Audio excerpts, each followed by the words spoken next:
Hello Georgers, it's me, Jeremy. Welcome to my channel and we're here in Da Nang. So tinry ko magpaka-aesthetic doon sa mga first few videos. Sabi ko dapat di ako mag-audio pero alam mo na pag natututukan tayo ng camera, meron tayong sanib. At nandito tayo ngayon sa ating hotel sa Sheraton at ito ang kanilang pa-welcome.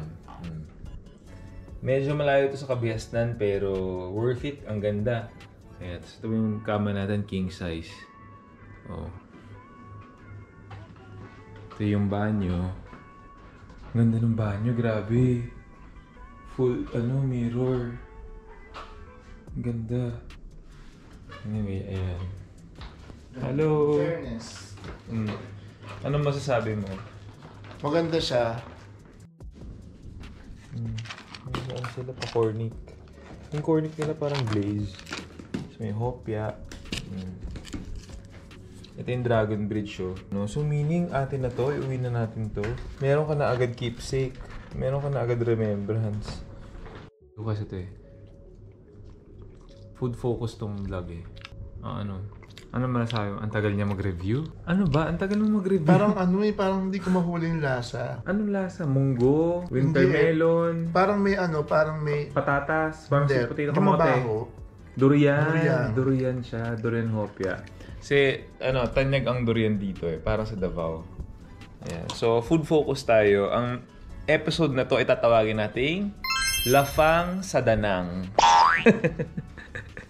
So, una natin titikma, food review yung padala ni Sheraton. Okay, ito yung kanilang peppercorn cashew. Pink pepper roasted cashew pala. Ayan. Okay. Ang ganda ng pagkakasila. Minsan nakakainis din yung ganitong pag sobrang ganda yung pagkakasil. Parang ayaw ipakain.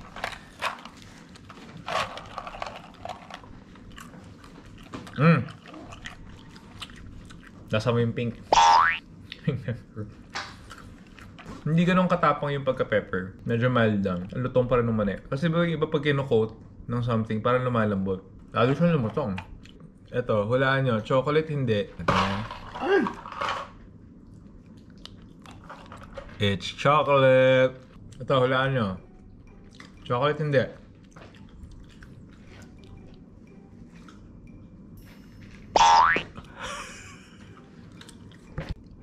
Kadiri. Ano yan? Hindi, tawag dito yung minatamis. Baka masira chan mo. Parang coconut oil. Coconut, ano tawag doon? Jam? Spread? Hindi, yung makapuno. Oo nga. Makapuno nga.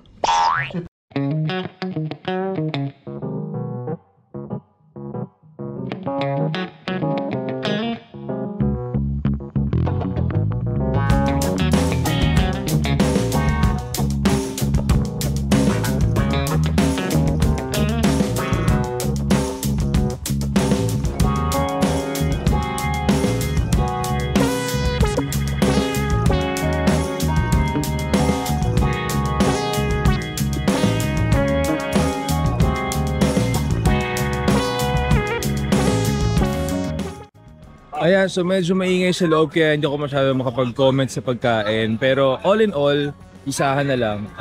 Masarap naman lahat, but I don't think nabigyan ko ng justice yung since parang paluto siya ng seafood. Parang yung mga na-order namin, masyado kami nagpaka-play safe. And yung lumabas na like yung shrimp, parang nag-expect kami nung standard na parang sa dampa sa atin. Pero still masarap siya bago yung lasa. And kung babalikan ko to, baka ang mas gagawin ko magta-try ako ng iba. Baka yung mga katabi niya. Kasi isang hilera to eh. Yun yung pangalan, Dao Shampuan. Particularly na-enjoy ko talaga yung tofu, yung morning glory, sakto lang yung pagka-garlic niya, tsaka sariwang-sariwa yung gulay. Ano pa ba? Yung pancit masarap. Yung stir-fried noodles with egg. Yung scallops masarap din. Kaya lang yung sauce, same siya ng sauce ng dun sa shrimp, no? Saka parang hindi nga butter eh. Mas cheese yung lasa. Ayun. Alam mo yung cheese na pinapump na gano'n? Ayun. Parang plastic cheese, that's what they call it. Sarap pa rin. Nabusog na akong dami ko naka. So try nyo rin dito. And see and taste for yourself.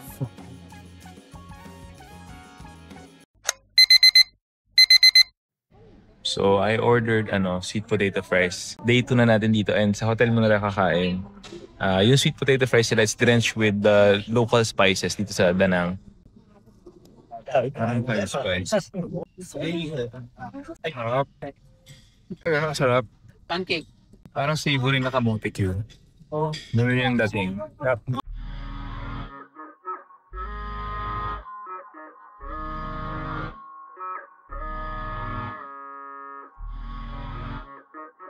Parang Vietnamese tacos. Ganyan datingan niya. It's so good. Hindi overcooked yung shrimp. Tapos, very juicy yung pork sa loob. Una ko itong tikman 2013. Una akong bisita sa Hanoi. Parang ginigrill lang siya sa... Yung rice paper ginigrill sa... Parang thin layer ng bakal. Sinalagyan ng egg. Toge. Parang...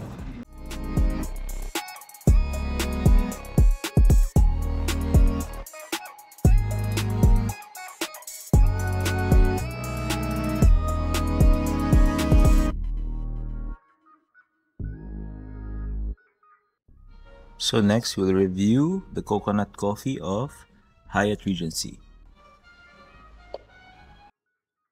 Biodegradable straw, of course. Ang daming cream. Sarap. Pero dito pwede sa acidic. Kukulo siya mo dito. Harap. Parang una kong coconut coffee sa ano. Dito rin, danang din. Yung Kong something. Tsaka sa ganitong panahon, perfect yung ganitong drink. Para siyang mixture ng uminom ka ng buko juice sa Pilipinas, tas Vietnamese coffee, pinagsama mo. Imagine mo yung tamis nung natural sweetness ng coconut water. Tapos parang nagkaroon siya ng cream, so naging na-mellow down pa yung flavors. Ha? Or should I say ngon? Delicious.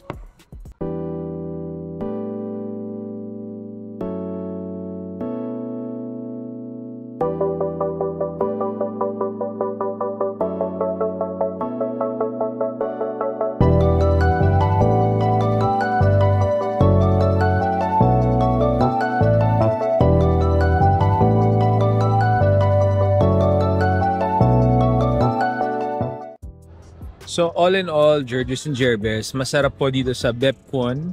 You should try it out. Especially dito na video yung pagkain ko nung yung nilarap na rice paper. Everything's really good. Very fresh. Na kahit na karamihan doon gulay, nabubusog ka pa rin. Ako gusto nga isang bowl ng morning glory. Let's go here. Pwede rin mag-photo doon.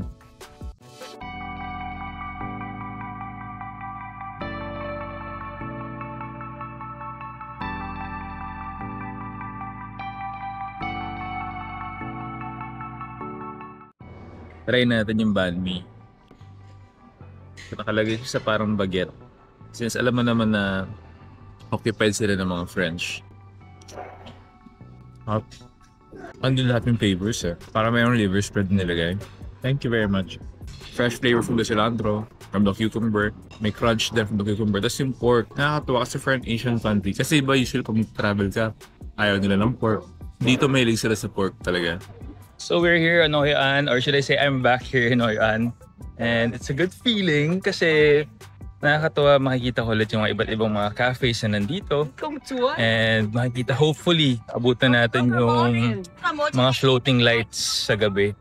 Kaso nagmamadali na rin kami for our flight. Umabot kami sa airport.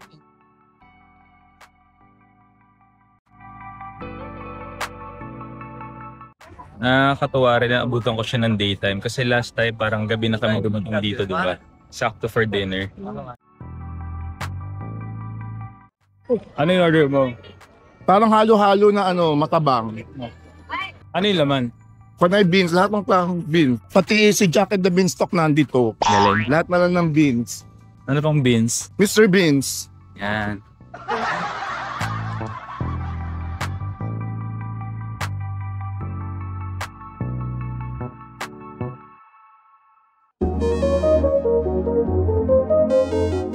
Ayan, kain na. Sarap no? Steam daw ba? Ano lasa? Hikan. Kukuha ka. Ano lasa? Ang sarap. Diba no? Paborito ko yan Very very Empanada. flavorful. Vietnamese empanada. That's right.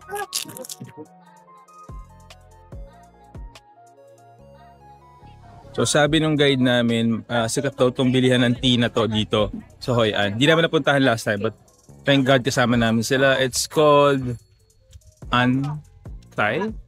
Oh, yeah, Antay.